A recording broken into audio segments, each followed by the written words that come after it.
3월 18일 오늘의 큐티입니다. 오늘의 큐티 말씀은 요한복음 21장 15절에서 25절 말씀입니다. 함께 보겠습니다.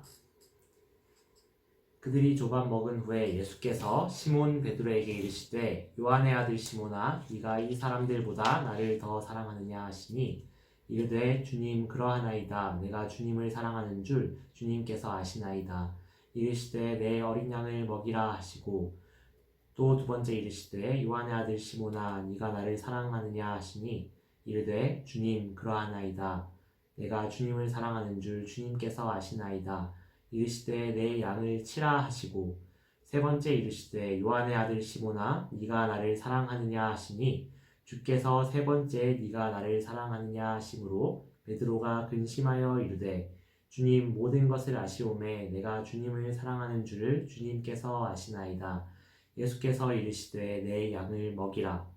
내가 진실로 진실로 내게 이르노니 네가 젊어서는 스스로 뛰고 원하는 곳으로 다녔거니와 늙어서는 이팔을 벌리리니 남이 내게 띠띠우고 원하지 아니하는 곳으로 데려가리라.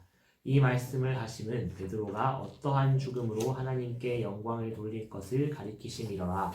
이 말씀을 하시고 베드로에게 이르시되 나를 따르라 하시니 베드로가 돌이켜 예수께서 사랑하시는 그 제자가 따르는 것을 보니 그는 만찬석에서 예수의 품에 의지하여 주님을 파는 자가 누구오니까 묻던 자더라. 이에 베드로가 그를 보고 예수께 여짜오되 주님 이 사람은 어떻게 되겠사옵나이까? 예수께서 이르시되 내가 올 때까지 그를 머물게 하고자 할지라도 네가 무슨 상관이냐? 너는 나를 따르라 하시더라. 이 말씀이 형제들에게 나가서 그 제자는 죽지 아니하겠다 하였으나 예수의 말씀은 그가 죽지 않겠다 하신 것이 아니라 내가 올 때까지 그를 머물게 하고자 할지라도 이게 무슨 상관이냐 하신 것이로라. 이 일들을 증언하고 이 일들을 기록한 제자가 이 사람이라. 우리는 그의 증언이 참된 줄 아노라. 예수께서 행하신 일이 이 외에도 많으니 만일 낱낱이 기록된다면 이 세상이라도 이 기록된 책을 두기에 부족할 줄 아노라. 아멘. 오늘 본문에서 예수님께서 물고기를 잡은 제자들과 아침을 함께 먹은 후에 사도 베드로에게 세 번이나 네가 나를 사랑하느냐라고 물어보십니다. 이것은 마치 베드로가 예수님께서 잡히셨을 때 세 번 부인했던 것을 만회할 기회를 주시는 것처럼 보입니다. 그러자 베드로는 세 번 다 내가 주님을 사랑하는 줄을 주님께서 아시나이다 라고 대답했습니다. 그 이전에 예수님께서 죽음을 말씀하실 때 베드로가 부인할 거라고 말씀하실 때 베드로가 장담하면서 나는 죽어도 주님을 부인하지 않겠습니다 라고 말한 것과는 되게 대조되는 장면이죠. 그만큼 베드로가 겸손해졌다는 것을 우리가 또한 볼 수 있는 것 같습니다. 예수님께서는 베드로의 대답 뒤에 내 어린 양을 먹이라, 내 양을 치라, 내 양을 먹이라 라고 말씀하십니다. 이것에 대해서 조금 구분해서 말씀하시는 분도 많지만 본질적으로는 동일한 의미인 것 같습니다. 이는 마태복음에서 제자들에게 마지막 남기셨던 지상명령이라고 하죠. 땅끝까지 내 증인이 되라고 하셨는데 이것과 일맥상통한 명령이라고 볼 수 있습니다. 예수님을 사랑하는 자로서 마땅히 해야 하는 행동이 양을 먹이는 것, 치는 것, 즉 양육하는 것이죠. 즉 복음이 필요한 사람들을 양육하고 길러내는 것, 그것이 예수님을 사랑하는 사람들의 행동이라는 것입니다. 18에서 19절 말씀은 사도 베드로의 죽음에 대한 예언입니다. 사도 베드로는 성경에는 나오지 않지만 전승에 따르면은 십자가에 거꾸로 못 박혀서 죽었다고 전해지고 있습니다. 예수님께서 나를 따르라고 하신 것은 베드로 역시 십자가를 지는 그런 사역을 해야 된다는 것을 보여주고 계시는 것이죠. 자신의 미래에 대해서 들은 베드로는 최후의 만찬에서 예수님의 옆에 있던 제자를 보게 되는데 아마도 사도 요한을 의미하는 것 같습니다. 이 제자의 수명에 대해서 물어봅니다. 일부 제자들은 이 예수님께서 요한에 대해서 하신 답변에 대해서 오해해서 사도 요한이 죽지 않을 것이라고 생각했는데 그것은 잘못된 것이었죠. 사도 요한은 물론 오래 살긴 했지만 요한복음과 요한계시록을 남긴 이후에 순교하였습니다.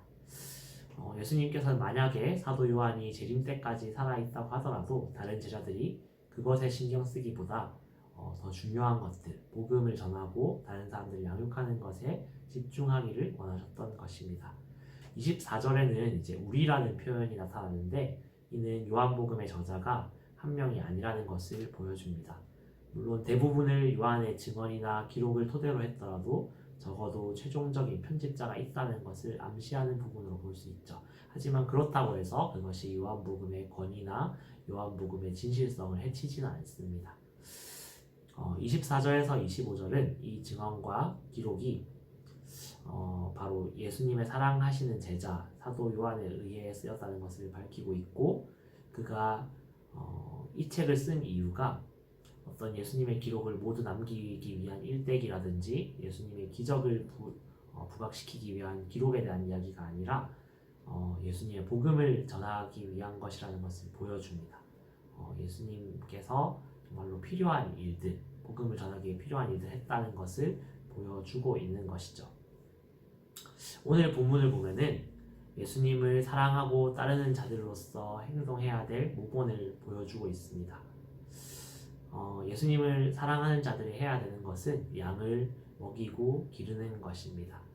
바로 누군가를 말씀으로 양육하고 길러내는 것이죠. 신앙생활은 혼자서도 잘 할 수 있을 것 같지만 막상 봤을 때 그렇지 않습니다. 어떤 사람은 말씀을 통해서 양육을 받아야 합니다. 그래야지 말씀을 알고 하나님의 뜻이 무엇인지 예수님이 누구신지 알아갈 수 있는 것이죠. 또한 누군가는 그렇게 가르치면서 성장하게 됩니다.